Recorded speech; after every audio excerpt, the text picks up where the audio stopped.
Selamat datang kembali lagi ke channel kami Paman Crypto.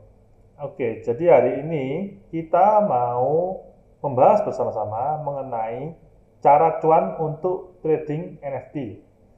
Jadi kan pada penasaran ya pasti, emang bisa ya beli NFT itu cuan gitu kan. Nah, jadi ada beberapa cara untuk cuan di main NFT-nya. Kebetulan karena saya ini mainnya di Cardano, jadi kita bahasnya tentang Cardano NFT. Meskipun sebenarnya NFT juga yang paling ramai itu di Ethereum ya, tapi sekarang kita bahasnya tentang di Cardano. Oke, langsung aja. Jadi ada beberapa tools yang harus kita gunakan untuk uh, beli NFT ataupun analisis dan lain-lain.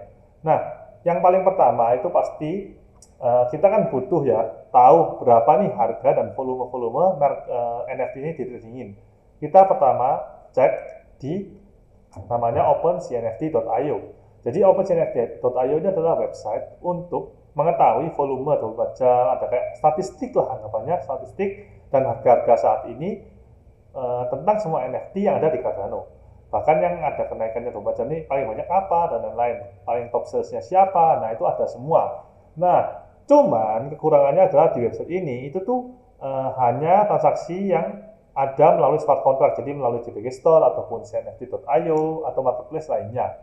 Sedangkan transaksi-transaksi yang ada dari auction misalnya, kan sekarang kita masih ada Discord auction dan juga masih juga ada yang kayak private escrow itu kita masih nggak ada dan nggak tahu. Jadi itu harus lebih sering mantau-mantau sendiri. Nah, oke, setelah kita tahu ini, kita juga ada tools lain. Yang kedua adalah CNFT.tools. Ini adalah untuk mengecek rarity ya, rarity dari sebuah project, misalnya Claynation nih kita lihat. Jadi ini kita bisa tahu nih rankingnya ranking berapa untuk NFT tersebut. Jadi saya kita press ini kan. Nah, kita ini sekarang sudah ada updatean terbaru di CNFT.tools, yaitu ada sisi price ini, kita tinggal klik. Nanti kita bisa tahu berdasarkan clay. Jadi semua yang blue clay ini harganya sekarang paling murah 6.200 seperti itu. Jadi misalnya nih harga floor 3.000. Tiba-tiba ada green clay harganya 3.000 kan sangat murah ya. Padahal ini kan cukup rare seperti itu. Kita juga ada bisa shortnya nggak hanya body aja, tapi memang body ini yang paling sering. Ada juga yang ini baju ya. Nah paling murah. Nah kayak gini. Ini kan misalnya nih kalian punya budget 3.500-an. Terus ternyata daripada kalian beli yang 800 harganya 3.000 ini, ini ada yang harganya 3.500 tapi 200 saja. Jadi kan sudah cukup langka ya bajunya. Atau bahkan ini yang ini ya, yang 481 ini. Nah, padahal harganya cuma beda sedikit aja. Nah, kayak gini kan jadi enak ya, kita mau beli yang mana. Padahal ini kan ada 800, yang ini nantinya cuma ada 400 saja. Jadi harusnya ini kan lebih uncommon daripada yang tadi yang saya sebutkan yang t-shirt green ini ya. Nah, dengan harga floor yang sama. Nah, ini kan berarti sangat menarik ya. Seperti ini yang harus digunakan. Dan yang ketiga adalah ya website marketplace sendiri. Jadi di CNFT.tools kita bisa cek-cek, kita pantau ini. Nah, ini ada semua ya kita untuk cek. Nah, oke. Nah, setelah kita udah tahu tools apa aja yang kita gunakan, kita langsung harus analisis project mana yang bagus. Jadi kalau saya biasanya itu membuat project itu digolongkan terlebih dahulu. Jadi ini ditulis manual ya. Jadi misalnya kita mau yang community driven. Jadi maksudnya adalah yang base-nya dari community. Community mana nih yang paling solid dan rame nih. Nah, itu kita harus sering cek di Twitter ya guys. Jadi di Twitter kita cek banyak yang retweet, kita seperti itu baru kita tahu. Nah, memang lebih sulit untuk analisisnya karena kan based on community ya. Tapi dari sana biasanya itu kita punya namanya sistem follow kalau kita punya PP-nya atau punya NFT tersebut. Jadi misalnya Kong follow Kong. Nah, itu sangat terkenal juga ya kalau di Twitter. Misalnya kita bisa cek nih. Kong follow Kong. Nah, kita langsung ini aja Kong follow Kong. Nah, ini banyak ya ini yang ngepost tentang ini ya. Dan bahkan juga ada Clay follow Clay ya. Tapi Kong ini yang paling rame juga. Nah, jadi kayak gini, ntar orang-orang tuh biasanya komen di bawahnya ini kita komen vote NFT yang dia punya. Setelah di komen sama orangnya ini nanti di follow terus saling follow-followan. Nah, kayak gini nih yang dulu saya sangat excited adalah pas itu saya sempat ngepost tentang Kong, itu rame banget yang ngepost, bahkan yang retweet sampai post saya tuh banyak banget, padahal follower saya juga nggak terlalu banyak pada saat itu ya. Jadi dari sana tuh kelihatan bahwa memang Kong ini punya community yang kuat. Nah, seperti itu contohnya ya. Nah, selain dari based on community, ada juga yang namanya sektor lain, yaitu sektor play to earn. Kalau kalian tahu, kan sekarang pasti kan udah zamannya di mana kita ini kerja bisa dari rumah, ada side job, bisa namanya play to earn. Nah, play to earn itu berarti kita harus cek dari website masing-masing project NFT tersebut.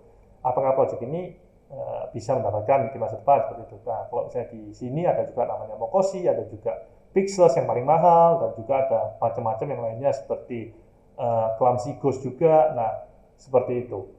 Nah, sektor lainnya juga ada contohnya Metaverse, seperti tahu, ada juga Pavia, dan lain-lain. Nah, seperti itu ya guys. Jadi, disektorin dulu. Karena, kenapa sektor ini penting?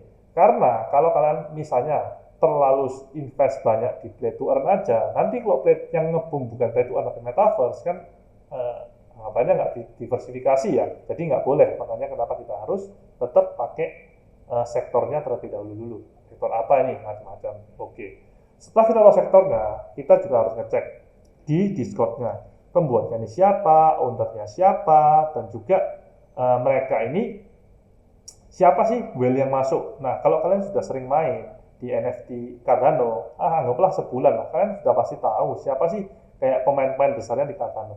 Kenapa whale itu penting? Karena mereka ini lebih hold untuk jangka panjang. Karena biasanya kalau whale masuk, mereka tuh nggak bisa keluar dalam waktu dekat. Tapi mereka itu lebih hold untuk kayak 6 bulan lebih. Jadi karena hold ini akibatnya harga ini bisa nge-push juga naik ya guys. Nah, seperti itu.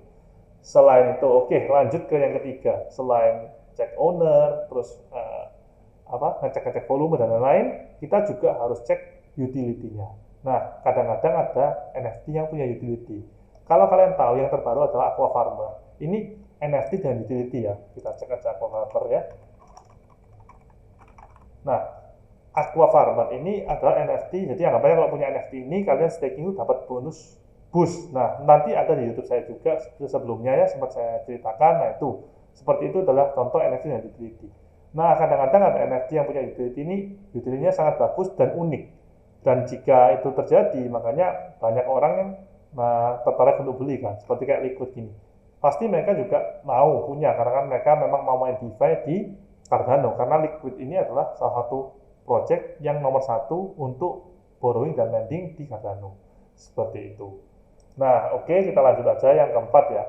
Yang keempat setelah selain NFT adalah ya kita harus engage. Kita ini harus punya namanya pertama Twitter, Discord, dan juga anggapannya kita itu harus ada ngepost setiap hari lah, engage ke community. Jadi kita ini biar dikenal dan kenal sama lain, jadi tahu. Nah, kenapa? Karena kalau misalnya kita semakin kenal sama lain, informasi yang kita dapatkan itu sangat banyak. Karena paling penting di Cardano NFT ini adalah di Twitter ya. Karena informasinya sangat banyak ya. Jadi kita lihat NFT aja, nah ini banyak banget kan, ini ada giveaway, ini juga banyak ya kayak gini. Nah, ini dia dapat NFT gratis ya, kalau menang giveaway kan memang random, tapi kan bisa dicoba aja. Ini ada WA Spot, nah seperti ini, jadi banyak banget kesempatan-kesempatan yang bisa didapatkan. Nah, oke, jadi itu tips-tips dari saya, gimana cara trading NFT hingga cuan. Nah, ada juga nanti tips lain, yaitu kita nyarinya fokusnya bukan trading beli saat di secondary market, tapi fokusnya adalah beli dari pertama kali dia minting. Jadi minting itu adalah bahasa di mana NFT pertama kali dicetak. Nah, kalau minting ini harganya pasti lebih murah, tapi ada syarat-syarat yang harus dibutuhkan untuk mendapatkan spot dalam minting ini.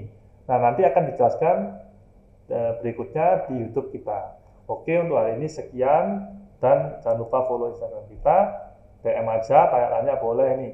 Beneran lah bisa channel ini cuan atau benar-benar boleh. Gak apa-apa, kita ntar ngobrol sama-sama dari baik dari segi teknis ataupun segi cuannya gimana.